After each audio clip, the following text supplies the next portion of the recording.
Nous sommes en compagnie de Jean-Marc Gouvernatori. Nous allons parler du problème des OGM. Jean-Marc Gouvernatori, bonjour et merci d'être avec nous. Bonjour.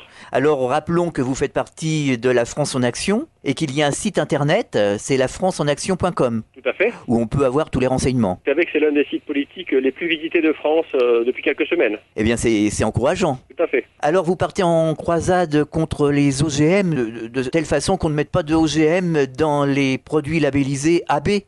L'une des raisons d'être de notre mouvement, c'est la préservation de la santé, le respect du vivant. Et nous sommes outrés que, d'une part, Bruxelles, d'autre part, beaucoup de nos politiciens, de gauche comme de droite, envisagent sérieusement de valider l'introduction d'OGM dans notre agriculture, parce que nous pensons que c'est une décision irréversible et désastreuse pour la santé du vivant. Alors, pourquoi mettre un petit peu d'OGM justement dans ces produits ? Eux, ils font ça parce qu'ils vont vous expliquer qu'il y aurait moins de pesticides, moins de problèmes par rapport aux sécheresses éventuelles. Mais d'une part, ce sont des suppositions. D'autre part, chaque fois que cela a été pratiqué, par exemple en matière de problèmes de manque d'eau, eh bien l'OGM là est inefficace.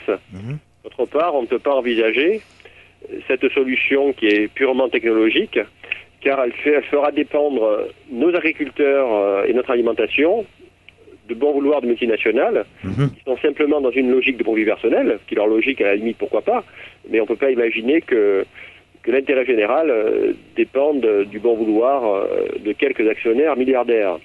Donc on est vraiment outré que les élus nationaux n'aient pas pris la mesure du problème et donc envisagent aujourd'hui sérieusement cette entrée à au moins 0,9% d'OGM dans l'agriculture, parce que personne ne peut évaluer l'impact final de ça. Bien sûr. On commence comme ça et puis ça peut évoluer. Et puis surtout, donc à partir du moment où on fait du plein champ, donc ça va se disséminer de tous les côtés. Donc ça veut dire qu'il n'y aura plus du tout de bio. Et nous voulons absolument que dans les 10 ans, une alimentation 100% bio soit accessible à tous. C'est une condition indispensable pour parvenir à la santé. Chacun sait bien combien c'est important. La qualité alimentaire, et aujourd'hui, on est loin du compte. Et ça ne va pas près de s'améliorer si en plus maintenant on rajoute des OGM, parce que l'OGM, ça ne veut pas dire zéro pesticide, ce sont aussi des pesticides et des nitrates dont pâtiront les terres et les nappes phréatiques. Alors d'une manière générale, à votre avis, quels sont les dangers des OGM ? C'est d'une part le fait que la décision soit irréversible. Si on commence, bien, on ne peut pas revenir en arrière, donc ça nous paraît extrêmement tragique. D'autre part, en termes de santé, d'autre part aussi le fait que les agriculteurs donc seront condamnés à prendre de façon perpétuelle les semences chez des multinationales, donc ils n'ont plus la liberté, puisque donc ils ne pourront pas ressemer, donc chaque fois qu'ils rachètent. Et donc c'est inimaginable que sur un élément aussi fondamental qu'est l'alimentation, on puisse faire en sorte que des intérêts privés tiennent l'avenir de la santé clairement et de l'alimentation de millions de personnes. C'est impensable, c'est incroyable que des élus puissent imaginer un tel schéma. Et c'est la raison pour laquelle donc nous avons monté une pétition, relayé la pétition d'organismes qui font ça aussi très bien, qui ont bien compris le danger. Et il faut vraiment un soulèvement du peuple sur un schéma comme ça, parce que vraiment c'est une décision irréversible. Parce que bon, quand ils font une bêtise, quand les élus font une bêtise, on peut toujours revenir derrière le plus souvent. Mais là, c'est une décision irréversible, c'est ça qui est le plus grave. Mais on s'aperçoit qu'au fil des années, les politiques ne tirent pas les leçons des problèmes qu'ils ont créés précédemment. Effectivement, d'un point de vue plus large, depuis 30 ans, on s'aperçoit qu'il y a eu 17 plans santé, 15 plans chômage, 18 plans immigration, une vingtaine de plans contre les déficits. Et puis on reproduit chaque fois les plans et puis les solutions ne sont pas là. Mais là, ils sont très forts, là, parce que imaginez que l'introduction d'OGM dans notre agriculture puisse être une bonne décision, c'est vraiment n'importe quoi. C'est vraiment une offense à la conscience humaine et le devoir des citoyens, le devoir des mouvements politiques conscients. Et malheureusement, sur ce schéma, nous semblerions être le seul à nous lever contre cela.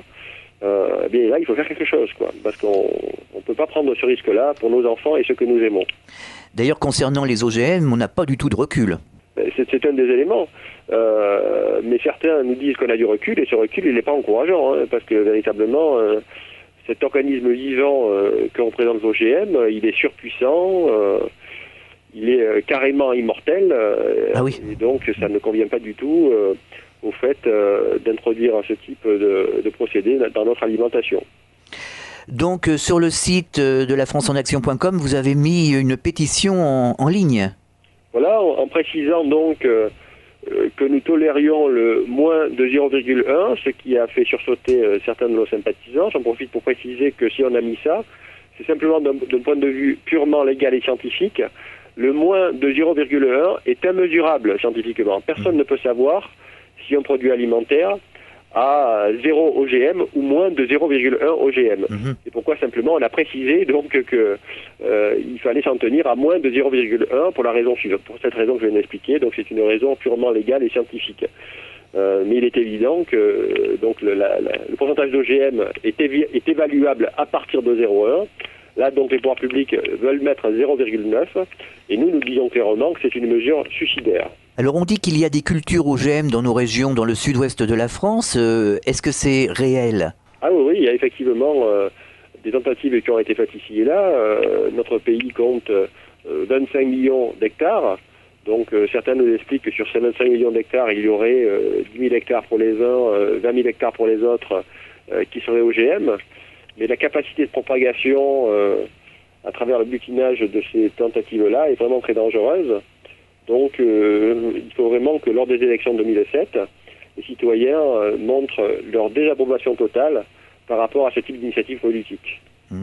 Alors que pensez-vous des actions menées par José Bové?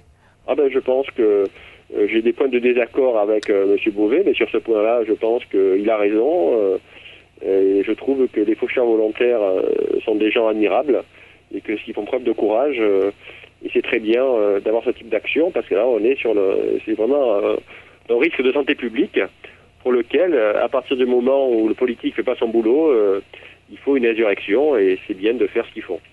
Alors actuellement dans le sud-ouest de la France, il y a des parcelles cultivées en OGM et il y a certainement des contaminations actuellement. Exactement, chaque jour qui passe, c'est un risque qui s'accroît et donc il est urgent d'agir et d'ailleurs je serai dans peu de temps jeudi à Carcassonne, vendredi prochain je serai à Perpignan et samedi matin à Toulouse. Je pense que ça fera partie des éléments que j'évoquerai auprès du public et des journalistes. Alors concrètement, aujourd'hui, là tout de suite, que peut-on faire pour vous aider? La première étape, c'est donc de signer la pétition pour bien montrer au pouvoir public qu'il y a des millions de personnes aujourd'hui en France qui sont dans cette conscience active et qui disent stop, ne pas faire ça. Et on pense qu'effectivement, le tribunal de l'opinion publique peut être efficace à condition qu'on soit nombreux à faire passer le message. Alors quel serait le message justement que vous souhaiteriez passer? Est-ce que vous avez quelque chose à rajouter par rapport à ce qu'on vient de dire? 0 OGM dans notre agriculture, 0 OGM et vraiment c'est ça qu'il faut faire passer et être nombreux à le signaler et nous ferons l'écho auprès du Premier ministre et du Président de la République puisque là donc c'est vraiment le sommet de l'État qui doit agir et d'ailleurs nous souhaitons qu'à partir du mois de juin 2007 le domaine environnemental soit le domaine plein et entier du Premier ministre puisque l'enjeu est tel en termes d'agriculture, en termes sanitaires, en termes de réchauffement climatique que le seul élément politique qui peut vraiment embrasser ces problèmes et prendre les bonnes décisions, ce doit être le Premier ministre. Et nous espérons que le Premier ministre qui sera nommé sera un homme totalement conscient de cet aspect de la politique. Jean-Marc Gouvernatori, merci, à très bientôt. Merci beaucoup. Rappelons qu'il y a un site internet www.lafranceenaction.com.